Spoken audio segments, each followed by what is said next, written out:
live for those few moments when I can get a bird's eye view. And what a view. Chicago, Illinois, the Windy City, second city to New York, a hard-working, wealthy metropolis built on the shores of Lake Michigan, and a magnificent hymn to modernism.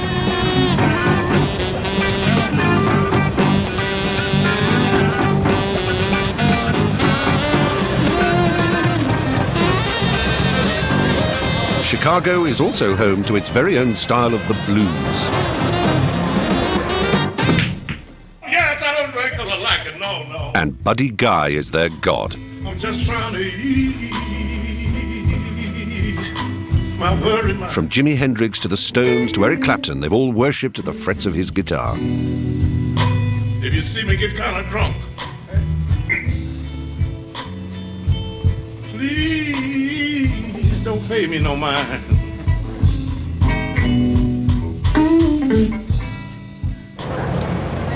But the blues are a dying art form.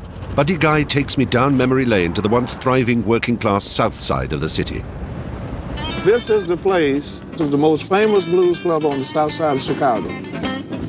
This vacant lot here, another one called Jimmy Mitchell's Jukebox Lounge. This is where they stole my first guitar from right here. Really? Yeah. And it's now just wasteland. Just wasteland. With ice on it. So I used to live around the corner. I'd leave home to go to Pepper's Lounge. I never made it because every time I would pass a joint like that, I could hear the music loud playing. And I'd say, wow, this sounds so good. I got to go see who this is. When I walk out there on this side of the street, the same thing. That side, this side, they had blues clubs, everywhere. I don't even know how to come down this way no more because I hate that flashback. Yeah, those things are gone. You. Oh, yeah, it's, sometimes you feel like crying because, what happened? Because people was having so much fun. 24/7. It saddened me because those days are never coming back. Tell me what the reason. You keep on teasing. Some people laugh at the blues and they say it's always about being miserable. What do you think they're about? When you hear B.B. King saying, I got a sweet little angel, I love the way she spreads her wing, that's not miserable.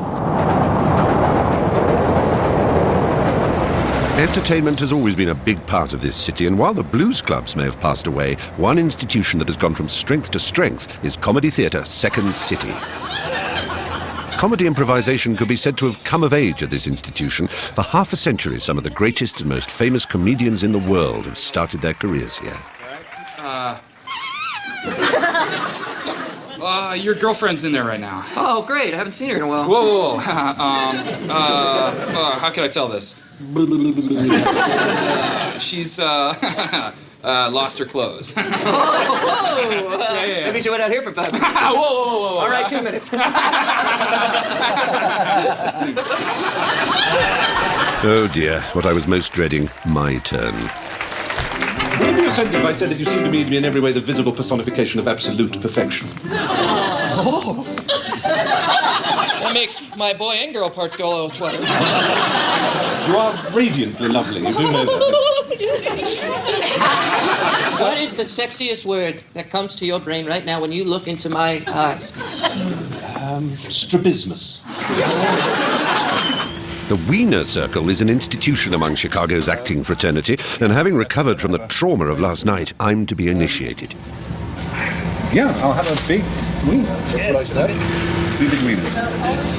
No, definitely no hot peppers. I'm completely homosexual when it comes to hot peppers. And the authentic Chicago experience. Improvise your way out of that. Oh. Really? Surprisingly delicious. Mm-hmm. Now listen, Second City.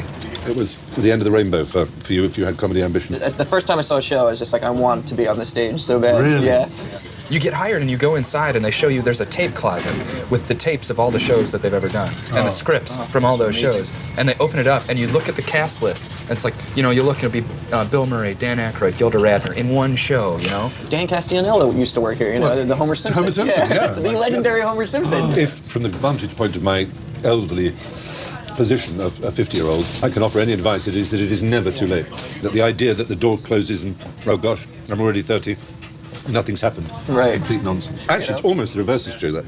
Yeah. A lot of the stars, George Clooney, That guy Hugh, the one in House, whatever his name is. Yeah, it's terrible, right? Had to wait till he was late 40s before. Why do you think it grew up here in Chicago? Is there something about this place? The city just happened to be hungry for it. It's called the Windy City because in the 19th century, they said that the politicians in Chicago were full of hot air. Oh, is that? It's windy in that sense. Yeah. Kind of windy person is Like blowhards. windbag. Yeah, Yes. blowhards, Yeah. exactly. And they had that reputation because they also had the reputation of being the second city. They were second to New York all the time. And it's always kind of had that chip on its shoulder, but since it's such a working class town, it doesn't mind having that chip. It's always working. Yeah. It never rests.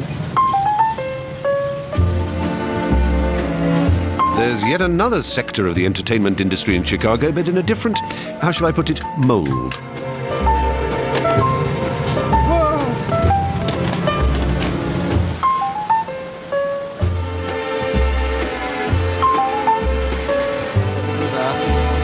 Oh my lord! That's incredible. That's real copper. Real copper. So beautiful. Okay. Oh, here's the big one. That's the big one. Gold. That's the little gold one. Oh. Okay. Yep. Oh. Gold, Mr. Bond. 24 karat gold. I love its softness, I love its beauty, I love its colour, but most of all, I love its value. It's the real thing, it's an Oscar.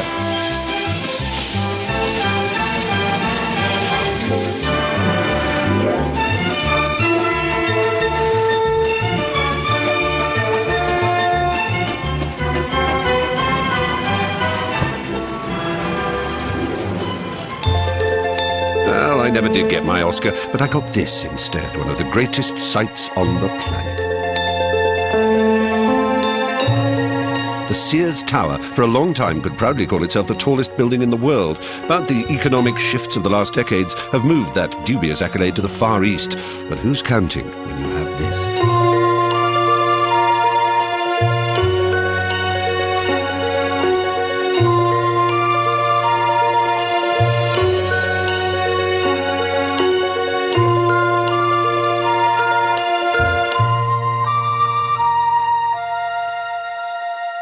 Leaving Illinois on my way to Minnesota, I head into state number 30, Wisconsin.